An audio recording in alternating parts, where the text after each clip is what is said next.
अस्सलाम वालेकुम। Last video में मैंने प्रैक्टिकल मैक कॉलेजिएट का जो कोचिंग सेंटर है उसके मैंने एमसीक्यूज का सॉल्यूशन कराया था। फिजिक्स और केमिस्ट्री के एक ही वीडियो में सॉल्यूशन करा दिया था।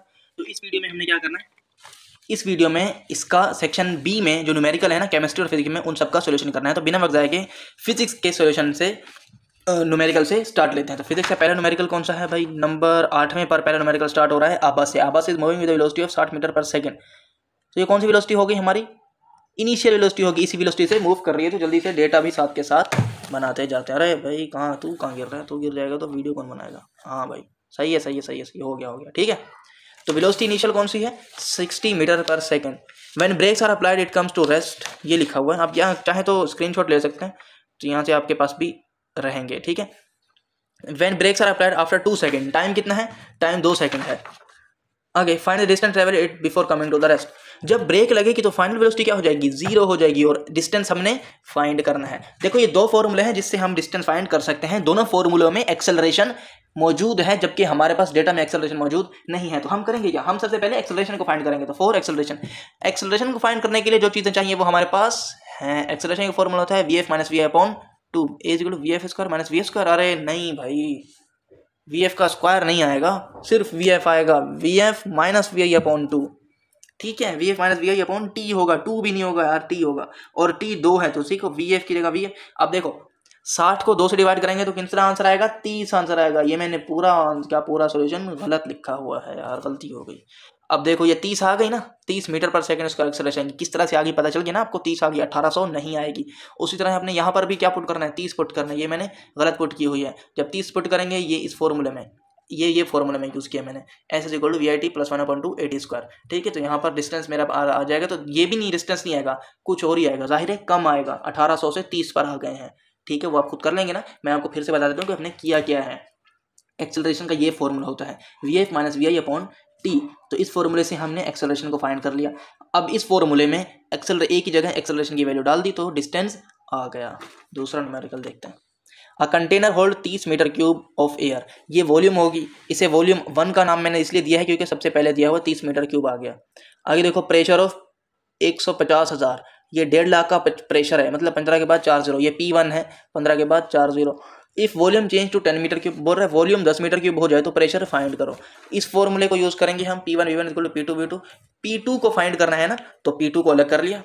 P2 अलग हो गया, ये चीजें आ गई। यहाँ पर वैल्यू पुट की, कैलकुलेट किया तो P2 हमारे पास आ गया है। ठीक है, बहुत ही आसान सा फॉर्मूला था ये तो, और न्यूमेरिकल भी बहुत ही छोटा सा था, हो गया। अगर न्यूमेरिकल देखो, a gardener is driving a lawn mower with a force. अच्छा, ये फोर्स है, ये एंगल है। फोर्स और थीटा दे रहा है। फाइंड क्या करना है? Horizontal vertical component. हॉरिजॉन्टल और वर्टिकल कंपोनेंट देखो, फोर्स ये है, थीटा ये है। हॉरिजॉन्टल कंपोनेंट को एफ एक्स कहते हैं, वर्टिकल कंपोनेंट को एफ वाई कहते हैं। तो हमने हॉरिजॉन्टल और वर्टिकल कंपोनेंट फाइंड करने हैं। तो देखो भाई यहाँ पर मैंने एक कॉलम बना लिया था जो कि बिल्कुल ही बेकार सा कॉलम बना है, टेढ़ा बना है। आपने बिल्कुल सीधा बनाना है। कॉलम बन गया, यहाँ हॉरिजॉन्टल, यहाँ वर्टिकल। हॉरिजॉन्टल का ये फॉर्मूला है f x is equal to f sine f cos theta, और वर्टिकल का ये है f y is equal to f sine theta. Horizontal component के लिए एफ एक्स है, एफ 80 है, कॉस है, थीटा 40 है। इसको कैलकुलेटर में डालो तो ये आंसर आ गया। अब एफ वाई का क्या फॉर्मूला है? मतलब vertical component f y is equal to f sine theta. 80 sine 40 और ये आंसर आएगा। अच्छा देखो, ये 8 नहीं, ये 80 है। ठीक है, तो आपने 80 लिखना है, मेरे से गलती होगी, 8 लिख दिया मैंने।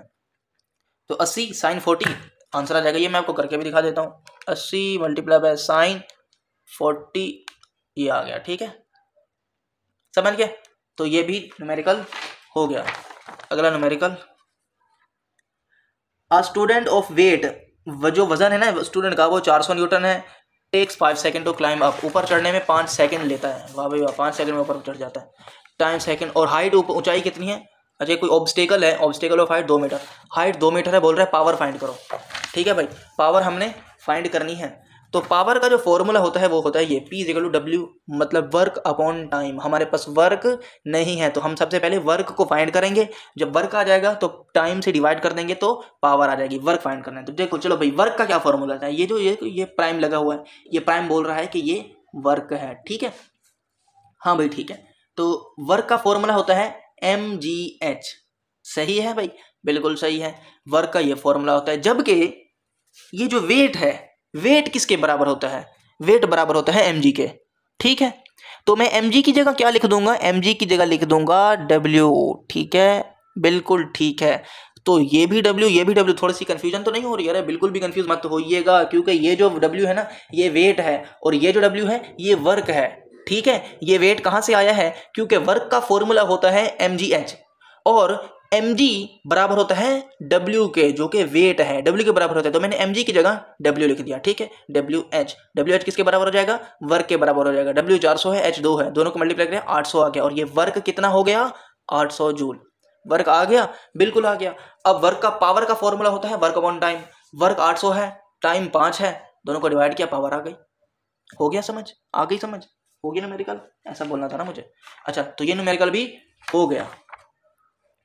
अगला numerical, are car driver tightens the nut of wheel using 20 centimetre long spanner. ये जो सेंटीमीटर है ना ये तो डिस्टेंस हो गया हमारा, तो मैंने इसको डी कर दिया 20 सेंटीमीटर। और आगे, by exerting force of 300 newton. ये 300 न्यूटन क्या है? ये फोर्स है। फाइंड टॉर्क फाइंड करनी है। फोर्स 300 न्यूटन है, टॉर्क को फाइंड करना है। टॉर्क के आगे क्वेश्चन मार्क है। ये सेंटीमीटर था, सेंटीमीटर से हमने मीटर में कन्वर्ट करना है। क्यों? क्योंकि डिस्टेंस का यूनिट तो मीटर होता है, तो हमने सेंटीमीटर में नहीं रखना। कहीं भी किसी भी न्यूमेरिकल में सेंटीमीटर हो फौरन से मीटर में चेंज कर दो। मीटर में चेंज करने के लिए ना 100 से डिवाइड करते हैं, तो 20 को 100 से डिवाइड करते हैं 0.2 मीटर, आंसर आ गया। तो ये डिस्टेंस आ गया। ठीक है, ये फॉर्मूला है टॉर्क का, torque equal to FD। Force 300 है, डी कितना डालेंगे? 0.2 डालेंगे, दोनों को मल्टीप्लाई कराएंगे 60 न्यूटन मीटर, आंसर आ जाएगा। टॉर्क आ गई, बिल्कुल आ गई। तो यही तो हमारा आंसर था। अगले न्यूमेरिकल की जाने पड़ते हैं। Determine gravitational force of attraction. देखो भी, gravitational force of attraction Ayesha and Urwa के दरमियान, उर्वा एंड आयशा के दरमियान। अच्छा, standing at a distance of 50 metre का फासले पर ये खड़ी हुई हैं दोनों। तो ये जो डिस्टेंस है इसे मैं R से शो करूंगा। ये रहा, R से शो करूंगा। मैं R से शो क्यों कर रहा हूँ? क्योंकि इसमें फॉर्मूले, इसका जो फॉर्मूला है ये रहा, इसका फॉर्मूला, इसका जो फॉर्मूले में जो फासला है उस फासले को ये R से शो करते हैं, तो मैंने भी इसको R से शो किया हुआ है। आगे, the mass of Urwa, Urwa के मास को मैं m1 कह देता हूँ, आयशा के मास को मैं m2 कह देता हूँ। तो m1 60 है, m2 70 है। ठीक है, तो यहाँ देखो m1 60, m2 70। ग्रेविटेशनल कांस्टेंट जो होता है वो ये होता है, आपको इसकी वैल्यू याद होनी चाहिए, वरना बाज़ औक़ात ना पेपर में दे देते हैं, और ना भी दिया तो आप रिस्क में थोड़ी जा सकते हैं। तो इसको आपने याद कर लेना है। इस फॉर्मूले में सीधी वैल्यू पुट करनी है, वैल्यू पुट की कैलकुलेट करना है, आंसर आ जाएगा। तो ये कैलकुलेट आपने खुद करना है, कैलकुलेटर में वैल्यू पुट करें, आंसर आ जाएगा। ख्याल रखिएगा ये 50 का जो स्क्वायर है ना, ये स्क्वायर आपके पास होना चाहिए, क्योंकि बाज़ औक़ात स्टूडेंट इसी की गलती कर देते हैं। अगला न्यूमेरिकल देख लेते हैं। The radius of hydrogen atom इतना है, इतने मीटर है। इसको कन्वर्ट करना है सेंटीमीटर, मिलीमीटर और नैनोमीटर। मतलब मीटर को ना हमने कन्वर्ट कर देना है सेंटीमीटर, मिलीमीटर और नैनोमीटर में कन्वर्ट करना है। देखो जी, ये रेडियस था, मीटर में था, इसको कन्वर्ट करना है सेंटीमीटर, मिलीमीटर, नैनोमीटर। तो सबसे पहले हम सेंटीमीटर में कन्वर्ट कर देते हैं। सेंटीमीटर, मीटर से सेंटीमीटर जाना है, कन्वर्जन मीटर टू सेंटीमीटर। जब भी मीटर से सेंटीमीटर में जाए तो 100 से मल्टीप्लाई कर दें। देखो 100 से मल्टीप्लाई किया, ये आंसर आ गया। अब देखो, अब कन्वर्जन कर रहा हूँ मीटर से मिलीमीटर में कन्वर्जन कर रहा हूँ। जब भी मीटर से मिलीमीटर में कन्वर्जन कर रहा हूँ तो 1000 से मल्टीप्लाई कर दो, 1000 से मल्टीप्लाई हो गया, ये आंसर आ गया। अब मीटर से नैनोमीटर के पास जा रहा हूँ, नैनोमीटर से पे पास जाना है ना, तो 10 की पावर 9 से मल्टीप्लाई कर दो। इस जो भी आंसर आए, जो भी दी हुई चीज़ हो उसे मल्टीप्लाई कर देना है 10 की पावर 9 से, जो कि ये आंसर आ जाएगा। ठीक है, बहुत आसान सा सवाल था, कन्वर्जन थी, बेसिक कन्वर्जन है, ये तो आपको आनी चाहिए और आती भी होगी शायद। अगला न्यूमेरिकल है हमारा, लास्ट न्यूमेरिकल है, इसके पास बढ़ते हैं। The velocity of a car increases by acceleration of 2 metre per second square. ये क्या है? एक्सेलरेशन है। तो यहाँ पर मैंने acceleration 2 metre per second square लिख दी। And becomes 20 metre per second. क्या है? वेलोसिटी। बिकम्स मतलब हो गई है, तो इसका मतलब फाइनल वेलोसिटी है ये। तो final velocity 20 metre per second square, 20 metre per second होगी। टाइम कितना है? 5 सेकंड टाइम है। Find the initial velocity. Initial velocity को टाइम फाइंड करना है, टाइम है 5 सेकंड। ठीक है, बिल्कुल ठीक है। तो इस फॉर्मूले से हम इनिशियल वेलोसिटी को फाइंड कर सकेंगे। ये है हमारी फर्स्ट इक्वेशन ऑफ मोशन वाला formula, A = VF - VI upon T। तो यहाँ से सबसे पहले VI को अलग कैसे करेंगे? T को यहाँ डिवाइड हो रहा है, उधर जाके मल्टीप्लाई हो जाएगा कुछ इस तरह से। अब देखो VI यहाँ पर माइनस है, मुझे इसे अलग करना है तो इसे प्लस में भी होना चाहिए। तो यहाँ पर माइनस है, मैं इसको यहाँ भेज दिया है और AT को यहाँ भेज दिया है। देखो ठीक है, इस फॉर्मूले में वैल्यू पुट की, आंसर आ गया। आसान है। तो फिजिक्स के यहाँ पर न्यूमेरिकल का इख्तिताम होता है। फिजिक्स न्यूमेरिकल सारे हो चुके हैं। अब हम बढ़ते हैं केमिस्ट्री के न्यूमेरिकल की जानिब। तो हमारा अब पेपर आ गया 9 क्लास केमिस्ट्री। लेकिन इससे पहले मैं आपको ये बताता चलूँ कि हमारे ही चैनल पर most important MCQs, most important numerical, question answer, practical centre, guest paper, target paper और मुख्तलिफ कोचिंग सेंटर के जो सोल्यूशन है ना वो अपलोड हो रहा है और हो चुका भी है, हो भी चुका है और अपलोड हो भी रहा है। तो आप काम ये करें कि डिस्क्रिप्शन में एक लिंक है, उससे आप उस लिंक पर जाएं और आपके मतलब की बहुत सी वीडियो इंशाल्लाह आपको मिल जाएंगी। ये ना हो आप एक दफ़ा चेक जरूर कर लेंगे, क्योंकि ये ना हो कि आपकी इंपॉर्टेंट वीडियो आपसे मिस ना हो जाए, ठीक है। वो आपने चेक जरूर करनी है। पेपर के लिहाज से बहुत ही इंपॉर्टेंट वीडियोस बनाई हुई हैं, सारी इंपॉर्टेंट है, सारे इंपॉर्टेंट टॉपिक को कवर किया हुआ है उन सारी वीडियोस में। तो उसमें सिर्फ फिजिक्स की नहीं है, फिजिक्स, केमिस्ट्री, मैथ, इंग्लिश, इन सब की है, ठीक है। तो इन सब की तैयारी आपकी इंशाल्लाह हो जाएगी। तो आप चैनल को सब्सक्राइब भी कर लीजिएगा, क्योंकि जैसे ही हम वीडियो बनाए ना तो फ़ौरन आप तक पहुंच जाए वीडियो, आपसे कोई वीडियो मिस ना हो जाए। तो केमिस्ट्री में आ जाते हैं। पहला है यहाँ पर नंबर 8 से पता नहीं क्यों शुरू किया हुआ है। तो calculate number of mole and volume in STP 6.6 gram. Number of mole और वॉल्यूम को हमने इसने कैलकुलेट करना है। देखो, मोल को कैलकुलेट करना है, वॉल्यूम कैलकुलेट करना है। मास 6.6 ग्राम है, मोलिकुलर मास है 32 और 16 यहाँ पर दिया हुआ है। मोलिकुलर मास नहीं, एटॉमिक मास भी बोल सकते हैं, मोलिकुलर मास भी बोल सकते हैं। देखो, एटॉमिक मास है सल्फर 32, ऑक्सीजन 16 है। तो सल्फर 32, ऑक्सीजन 16 है, तो वो बोल रहे हैं सल्फर डाइऑक्साइड। यहाँ पर देखो, तो ये सल्फर डाइऑक्साइड, और सल्फर डाइऑक्साइड क्या होता है? सल्फर डाइऑक्साइड होता है SO2 होता है सल्फर डाइऑक्साइड। तो हम क्या कर रहे हैं, मोलिकुलर मास तो सबको ऐड करना पड़ता है ना। सल्फर 32 होता है, ठीक है, सल्फर 32 है और ऑक्सीजन O2 है। एक का 16 है, दो का कितना होगा? दो का 32 होगा। मैंने यहाँ पर 16 लिखा हुआ है, तो क्या करेंगे, इसको 16 नहीं लिखूंगा मैं, 32 लिखना चाहिए। 32 और 32 64 हो जाएगा। तो यहाँ पर 48 नहीं आएगा, क्या आएगा? 64 आएगा। तो मोलिकुलर मास कितना आएगा? 64 आ गया।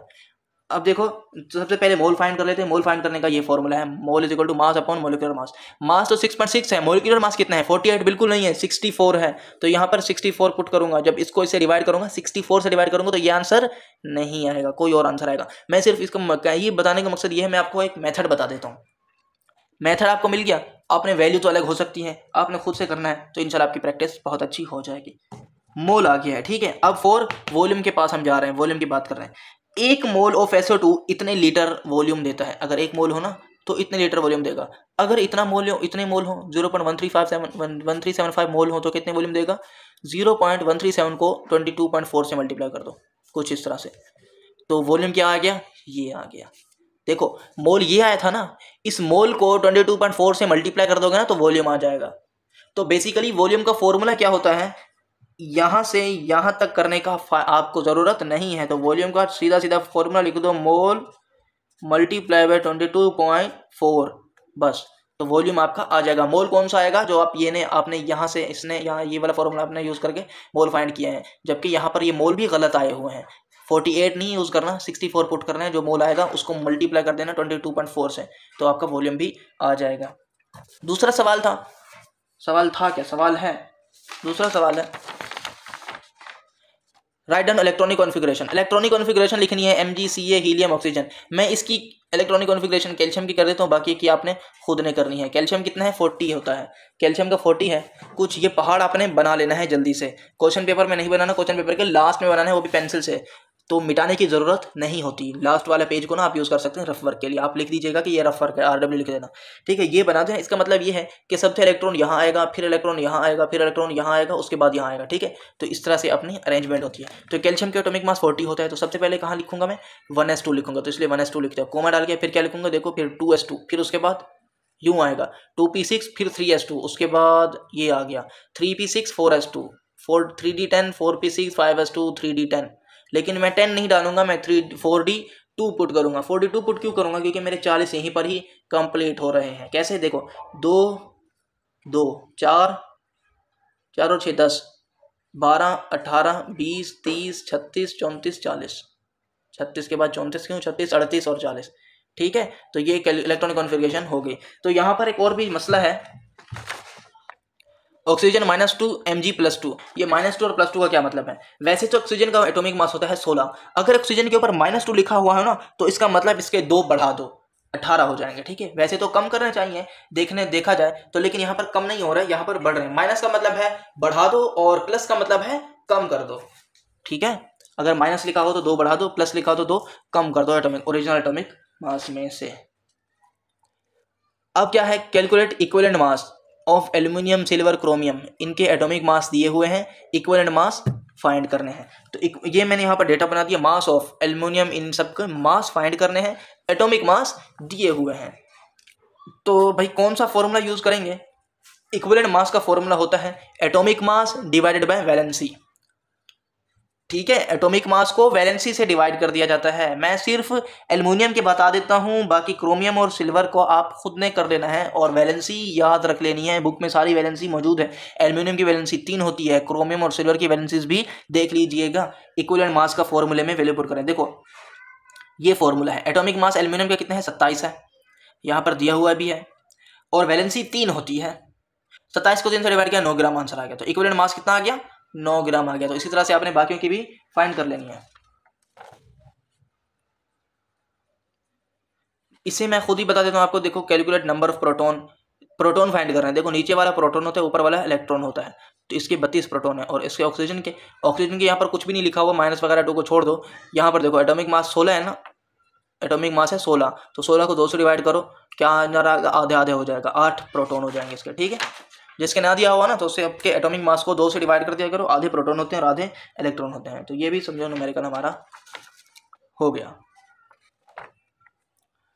ये तो नहीं, ये है डिफाइन मोलैरिटी। अच्छा ये तो डेफिनेशन है मोलैरिटी की। ये है कैलकुलेट मोलैरिटी। ये मास दिया हुआ है और ये वॉल्यूम दिया हुआ है। मास और वॉल्यूम दिया हुआ है, मोलैरिटी फाइंड करनी है। बहुत आसान है। मोलैरिटी का फॉर्मूला होता है मास अपॉन वॉल्यूम। देखो मास दिया हुआ था, वॉल्यूम दिया हुआ था, मोलैरिटी फाइंड करनी है। तो मोलैरिटी का फॉर्मूला हमने पुट किया मास अपॉन वॉल्यूम, तो आंसर आ गया मोलैरिटी। इसे आपने डिवाइड करना है, जो भी आंसर है यहाँ पर आपने लिख देना, ग्राम अपॉन मिलीलीटर। ग्राम पर मिलीलीटर इसका वॉल्यूम होगा। तो ठीक है, ये आपने खुद ने कर लेना है। लास्ट न्यूमेरिकल है, लास्ट न्यूमेरिकल की जानिब बढ़ते हैं। देखो कैलकुलेट, ये है मास ऑफ इतने मॉलिक्यूल दिए हुए हैं। कितने मॉलिक्यूल हैं? 4.509 × 10⁻23 मॉलिक्यूल दिए हुए हैं। एटॉमिक मास भी दिया हुआ है, NaOH का एटॉमिक मास। अगर हमें एटॉमिक मास ऑफ NaOH चाहिए ना, एटॉमिक मास, तो क्या करना पड़ेगा? 23, 16 और हाइड्रोजन, इनको ऐड कर दो, ये हो जाएंगे 23 और 16, 39 और 1 40।